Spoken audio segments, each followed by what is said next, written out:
خلیفہ بلا فصل خلیفۃ المسلمین حضرت ابو بکر صدیق رضی اللہ تعالیٰ عنہ۔ آپ کا نام مبارک عبداللہ ہے، لقب صدیق اور عتیق، یہ دونوں لقب رسول خدا صلی اللہ علیہ وسلم نے عطا فرمائے تھے۔ کنیت ابو بکر، نسب آپ کا 8ویں پشت میں رسول خدا صلی اللہ علیہ وسلم سے مل جاتا ہے۔ حضرت کی 8ویں پشت میں ایک نام مرہ ہے۔ ان کے 2 فرزند تھے، کلاب اور تمیم۔ کلاب کی اولاد میں سے آپ صلی اللہ علیہ وسلم اور تمیم کی اولاد میں حضرت صدیق رضی اللہ تعالیٰ عنہ ہے۔ آپ کی ولادت رسول خدا کی ولادت باسعادت سے 2 برس کئی مہینے بعد ہوئی، وہی 2 برس اور کئی مہینے بعد وفات پائی۔ آپ کی عمر بھی حضور صلی اللہ علیہ وسلم کی عمر کے مطابق 63 برس کی ہوئی۔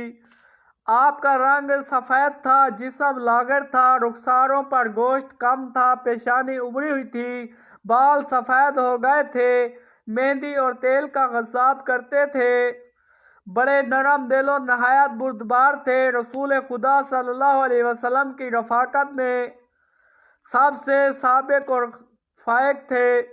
حجاز میں آپ کے وزیر رہے اور آپ کے بعد آپ کے جانشین ہوئے۔ خلیفہ رسول کا مبارک خطاب آپ کے سوا کسی کے لیے استعمال نہیں ہوا۔ خلفائے بعد امیر المومنین کہہ کر پکارے گئے۔ صدیق کے معنی بڑا سچا اور شریعت میں ایک خاص مرتبہ ہے جس کی سرحد نبوت کی سرحد سے ملی ہوئی ہے، اور عتیق کے معنی یعنی عذاب آخرت سے 2 برس 3 مہینے 9 دن تخت خلافت پر ممکن رہے۔ 17 جمادی الاخر 31 ہجری کو مابین مغرب و عشاء اس دار فانی سے رحلت کی اور اپنے حبیب نبی کریم صلی اللہ علیہ وسلم کے پہلو میں اسی روز مقدس میں قیامت تک کے لیے جائے استراحت پائی۔ آپ کی اولاد میں 3 لڑکے تھے۔ حضرت عبداللہ جو غزوہ طائف میں بمعیت رسول زخمی ہوئے، اسی زخمی سے اپنے والد کی شروع خلافت میں وفات پائی۔ حضرت عبد الرحمن، محمد اور 3 ہی لڑکیاں بھی تھیں۔ حضرت اسماء والدہ عبداللہ بن زبیر، حضرت ام المومنین عائشہ الصدیقہ ام کلثوم جو حضرت صدیق کی وفات کے وقت شکم مادر میں تھی۔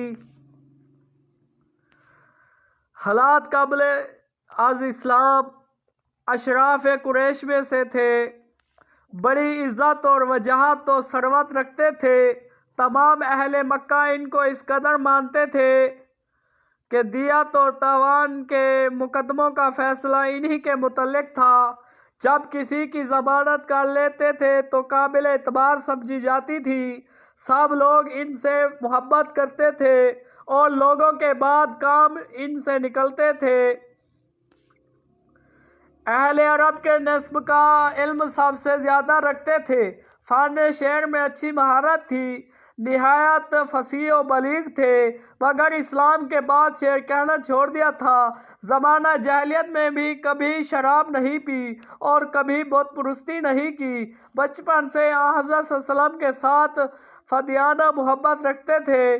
جب حضرت صغیر سنی میں اپنے چچا ابو طالب کے ساتھ ملک شام جانے لگے تو حضرت صدیق نے حضرت بلال کو کرایہ میں لے کر آپ کی خدمت کے لیے ساتھ بھیجا اور ایک خاص قسم کی روٹی اور زیتون ناشتے کے لیے آپ کے ہمراہ کیا۔ حضرت ختیجہ کا نکاح رسول خدا صلی اللہ علیہ وسلم کے ساتھ جو ہوا، اس میں ان کی کوشش بھی شریک تھی۔